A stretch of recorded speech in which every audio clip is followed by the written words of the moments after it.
Deus perdoa todos os pecados, mas porque o rei Davi ainda teve que enfrentar a agonia de perder o seu próprio filho depois de cometer aquele grave erro com Batseba e Urias, conforme minuciosamente relatado no segundo livro de Samuel, capítulo 12.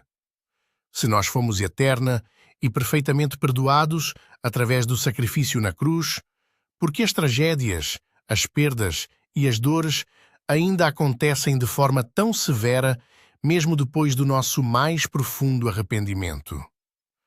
Quando você sofre um acidente de carro inesperado, enfrenta uma falência financeira catastrófica no seu negócio ou recebe um diagnóstico médico absolutamente terrível, qual é o primeiro pensamento automático que invade a escuridão da sua mente? Para a grande maioria dos cristãos, é uma pergunta carregada de um medo paralisante e de uma culpa inesgotável. Você se olha no espelho e se pergunta se Deus está secretamente punindo você por aquele pecado oculto na sua juventude, ou se o Senhor está finalmente ajustando as contas por algo que você fez há 5 anos. Hoje, nós vamos desconstruir e expor essa teologia destrutiva. Nós vamos analisar de forma teológica, objetiva e puramente exegética a linha divisória exata entre a punição retributiva de um juiz implacável e as consequências naturais de um mundo fisicamente decaído. Muitos cristãos sinceros e dedicados estão neste exato momento histórico carregando um fardo teológico que não lhes pertence de forma alguma. Eles estão, inconscientemente, misturando o conceito oriental e mundano de karma com a pureza absoluta da teologia da graça bíblica. Existe uma crença silenciosa, insidiosa, mas amplamente difundida dentro de muitas congregações modernas de que o Deus Todo-Poderoso possui uma espécie de caderno negro celestial, o registro contábil de ofensas passadas. De acordo com essa visão terrivelmente distorcida do caráter divino, quando você peca e clama por misericórdia, Deus apaga a ofensa superficialmente para garantir a sua salvação eterna. mas Ele mantém um saldo devedor oculto que será cobrado mais tarde Através de algum infortúnio cósmico, doença ou tragédia familiar. Para entender a verdade libertadora das Escrituras, precisamos desesperadamente separar a justiça punitiva de Deus da lei estrutural de causa e efeito temporal que governa o nosso universo. Reflita profundamente sobre o conceito de consequências naturais.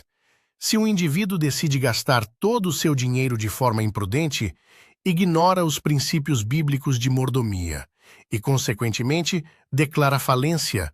Isso é simplesmente o resultado matemático e lógico da lei econômica da semeadura e colheita. Não é um raio místico de punição enviado diretamente do trono celestial para destruir a sua vida. Deus perdoa completamente a sua ganância, a sua negligência ou a sua má administração financeira no exato instante em que o seu coração se arrepende com sinceridade. No entanto, e este é o ponto teológico crucial, o perdão espiritual e ontológico não anula magicamente as leis da física, as regras da biologia ou as dinâmicas da macroeconomia. Deus remove a sua culpa eterna perante o tribunal divino, mas ele raramente altera as consequências naturais que as suas próprias ações insensatas desencadearam no espaço e no tempo físico. Estas são as cicatrizes inevitáveis da nossa humanidade fragilizada. Outro exemplo bíblico clássico para fundamentar isso é o de Moisés.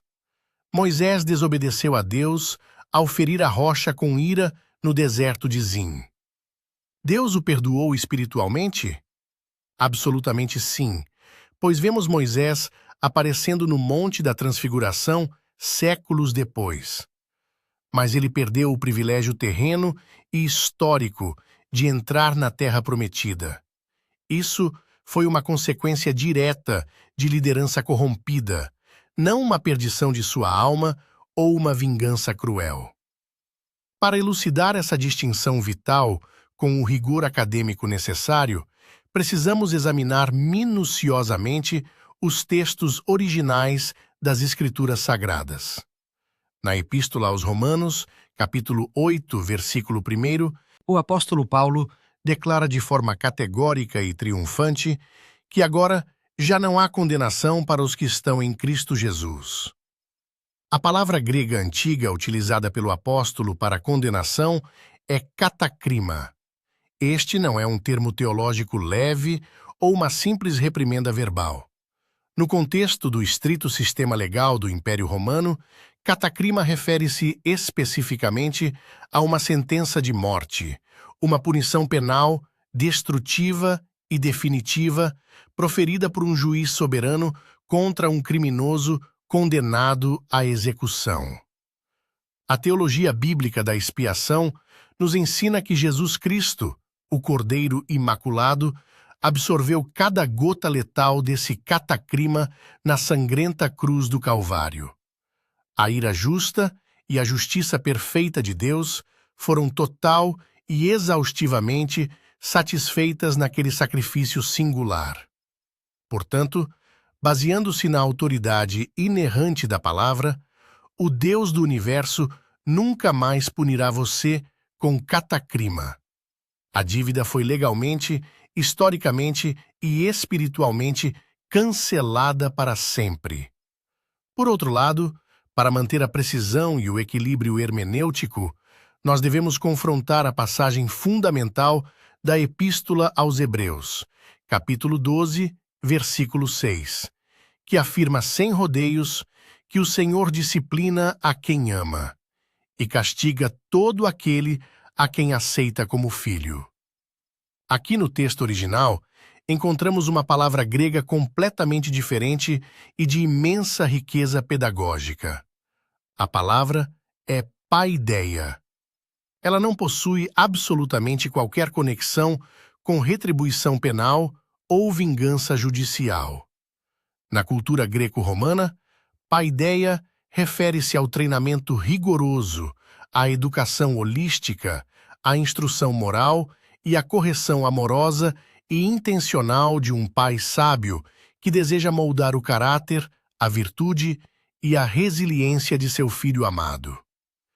Existe uma diferença teológica absolutamente abismal entre a palavra grega timoria, que significa a punição aplicada puramente para extrair vingança e satisfazer o ódio de um ofendido, e a palavra paideia, que é a disciplina estrategicamente aplicada para gerar crescimento, maturidade e santidade no discípulo. A verdade teológica central e imutável é esta: o Deus da Bíblia nunca, sob nenhuma circunstância, aplica timoria aos seus filhos redimidos. Ele aplica exclusivamente a paideia. A cicatriz dolorosa que o rei Davi carregou após a perda irreparável de seu filho recém-nascido foi uma consequência natural terrível, o desdobramento trágico e inevitável de suas decisões morais devastadoras e abusos de poder estatais. No entanto, o amor pactual, leal e inabalável de Deus por Davi nunca vacilou por um único milésimo de segundo durante todo aquele processo sombrio. A prova teológica e histórica indiscutível do favor contínuo de Deus é que logo depois daquela tempestade de luto, da mesma linhagem conjugal com Batseba, nasceu Salomão. Salomão tornou-se o rei mais pacífico e próspero de Israel e, através de sua linhagem real, a promessa do Messias foi preservada e cumprida maravilhosamente. É hora de você definitivamente sair do tribunal claustrofóbico da sua própria autocondenação e da sua ansiedade paralisante. O pesado martelo da justiça do juiz divino já caiu com força total sobre os ombros feridos de Cristo. Ele não cairá sobre você. Pare imediatamente de interpretar as dificuldades financeiras, as doenças físicas e as lutas relacionais do seu momento presente como uma vingança divina, fria e calculada pelos seus fracassos morais do passado.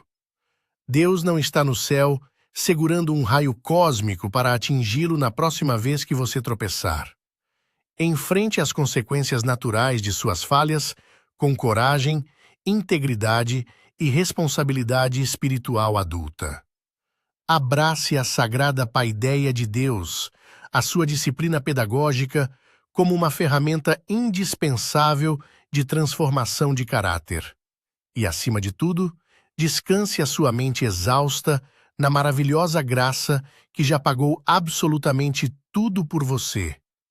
Não se esqueça de se inscrever neste canal para continuarmos explorando análises teológicas profundas e libertadoras juntos. Deixe um comentário logo abaixo, compartilhando a sua experiência e como você tem lutado ou superado esse sentimento de culpa esmagadora na sua caminhada diária de fé e conhecimento das Escrituras.